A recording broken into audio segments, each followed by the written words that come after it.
extravagant mercy and extravagant grace. Why don't you join me in just looking at extravagant mercy from the first few verses of this passage. And extravagant mercy can be broken down based on what the Father doesn't do in response to the rebellion of the Son. I'll say that again. Extravagant mercy is seen in what the Father doesn't do in response to the rebellion of the Son. The first thing we see is that he fields his rebellious request. He fields his rebellious request. Look at verse 11. And he said, there was a man who had 2 sons. And the younger of them said to his father, Father, give me the share of property that is coming to me. I don't know if you've lived in a household like mine, but in my household, when we got disrespectful, we got disrespected. In my household, if you want to talk at the mouth, you will get smacked in the mouth.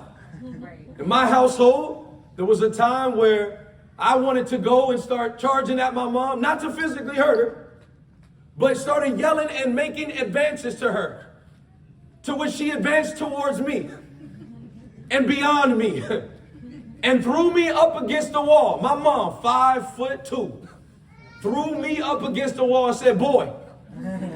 Anybody ever had to hear boy?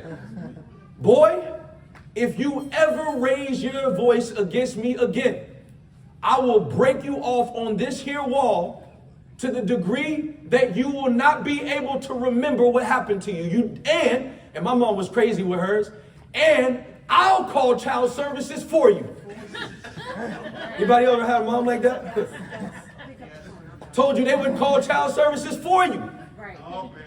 In my house, when you got disrespectful, you got disrespected. And in this culture, what seems rough coming from a black mom is light work in comparison to what should happen to a son who started running his mouth like this. Right. Yeah. As I said last week, him coming to his father and asking for the property for his father's will early would have been like requesting that his dad die prematurely. And a son being that disrespectful based on the Levitical law would actually be stoned. In other words, it would not simply be grounds for termination of the will, but it would be grounds for termination of the one who was written in it. And yet, the father does not smack him. He does not raise his voice against him. He does not call the entire community to come and stone him. He simply fields his rebellious request. Wow. Do you know it's merciful of God just to listen to you? Wow. Yeah. Come on. Wow. Yeah. You start running at your mouth. Start saying what God should do or should have done. Do you know it's merciful and patient for God to simply let you talk to him that way? Come on. Right. Extravagant mercy is found in the fact that he fielded his rebellious request. But the next thing is not just that he fielded it, but he also fulfilled his rebellious request. Do you know the most countercultural thing in this entire parable? The thing that would have shocked a Jewish listener. The thing that would have literally made them stop Jesus in his tracks and say, you can't move on in this story, is not simply what the son says, but is actually the fact that the father complied. Wow. Yeah. The text says when the son started running his mouth, stank, nasty, rebellious mouth, it's my part. The text says he divided his property between them. Yeah. He fulfilled his rebellious request. Wow.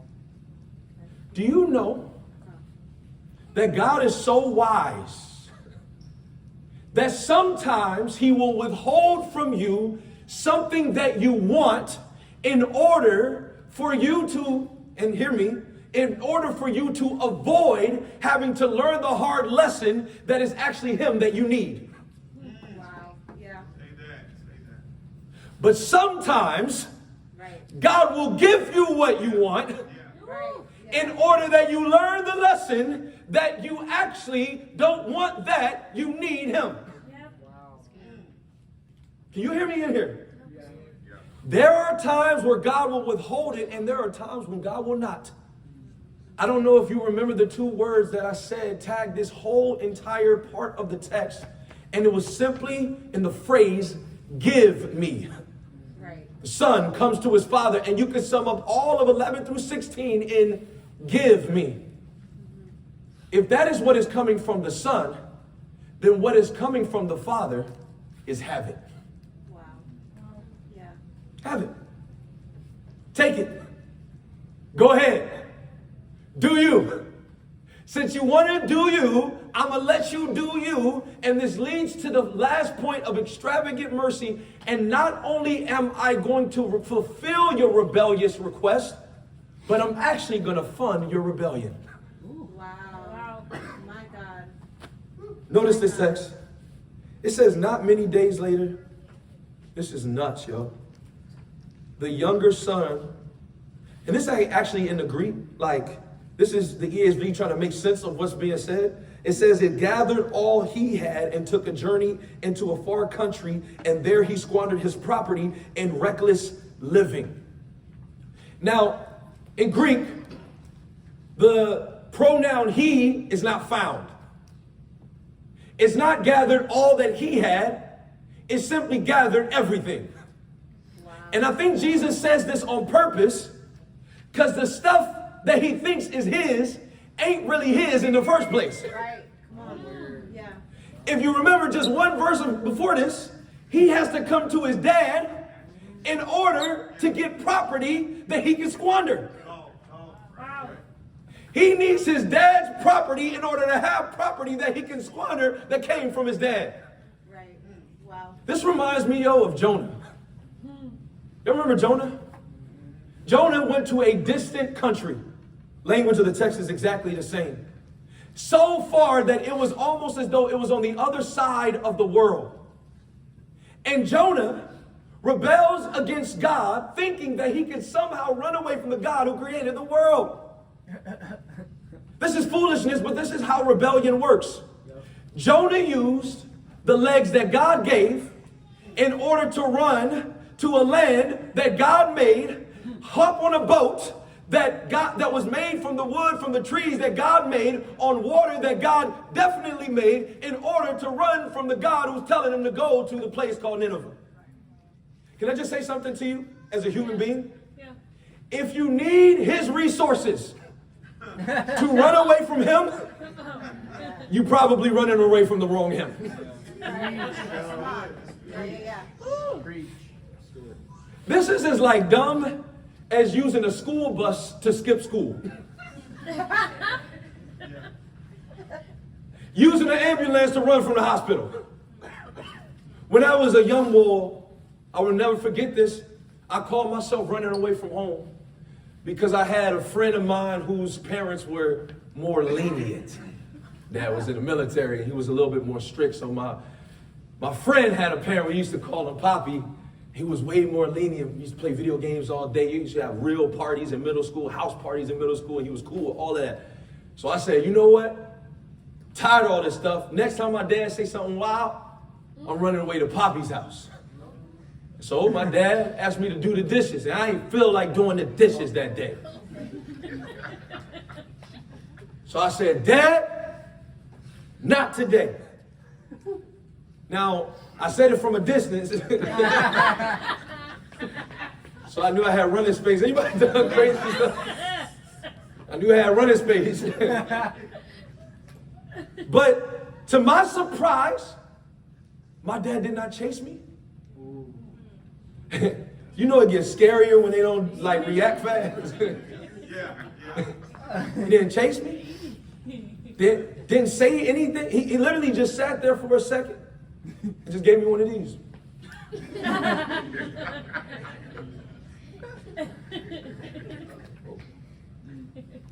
The next words out of his mouth, he said, you know you got to leave now then, right? Since you ain't going to comply with my commands, you know you got to get out of here. I said, Dad, I'm glad you said that because I know exactly where I'm going. My dad said, cool.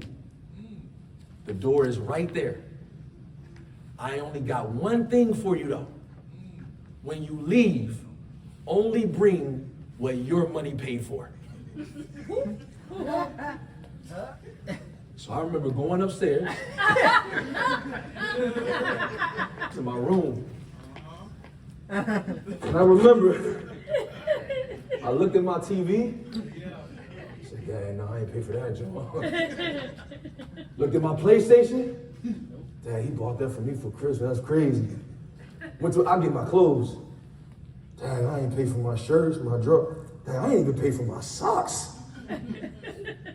I started looking around the entire room. I realized I ain't paid for a damn thing in here. I came back downstairs. I said, Dad, I know I'm punished. I'm sorry, but I'm asking for mercy. And my father taught me a great lesson that day. He said, how you gonna run away from me when I'm the one who's been taking care of you? Wow. Yeah. Wow. It's a dangerous thing to rebel against the one who has to fund your rebellion. Right. And is this not what we do as human beings?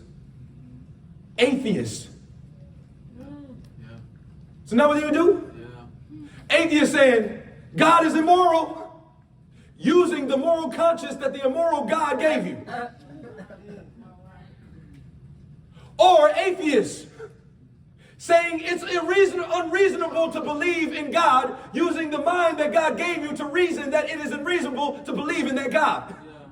Yeah. Wow. Yeah.